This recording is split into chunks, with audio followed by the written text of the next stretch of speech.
all his ways are judgment.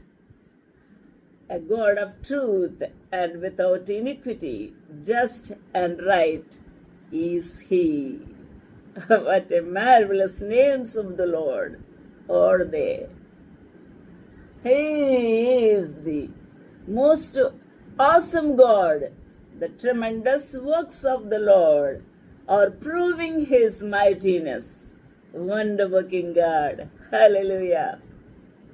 వారు తమ్ము చేరుపుకున్నారు. ప్రజలైతే, ఇశ్రాయేలు వారైతే ఆయన వారిని పుత్రులుగాను పరిశుద్ధ జనాంగముగాను ఆయన వారిని సొత్తుగా చేసుకుంటే ప్రభువును దుఃఖపెట్టారు. అందుకే ఆయన అంటున్నారు, ఆయన పుత్రులు కారు చెరుపుకున్నారు కాబట్టి వారు కళంకులు, మూర్ఖత గల వక్రజనము, వక్రవంశము.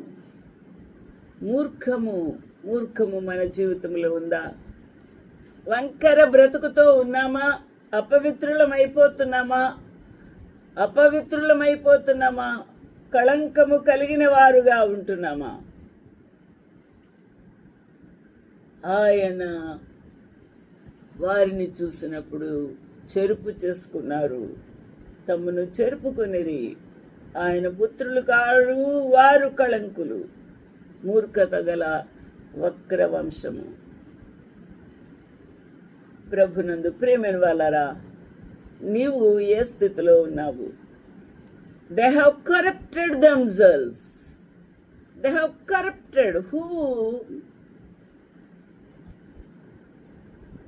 they were worshipping, whom they were following. They are following the idols and heathen people. They have corrupted themselves. Their spot is not the spot of his children. They are not holy. They are not holy children.